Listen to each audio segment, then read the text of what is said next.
You will need 3/4 cup of whipping cream, 3/4 cup of mango pulp, powdered sugar to taste. I will be taking about 1/4 cup or so, 1/4 cup of milk powder and about 1/3 of a cup of milk. So let us start making it. Into a mixing bowl, add in your cream. If you have been watching my recipes, you know it, we are going to whip it to stiff peaks. So let us start whipping it.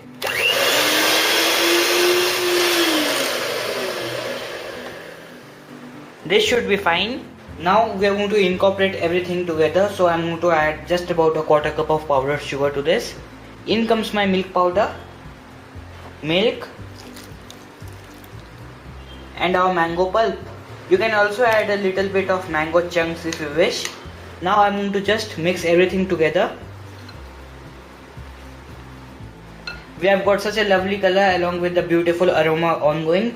Now we are going to freeze these for about 6 to 7 hours so that we get our ice cream. What you can also do is keep this ice cream in the freezer for about 2 to 3 hours. Take it out, mix it really well and break all those ice crystals if any are there.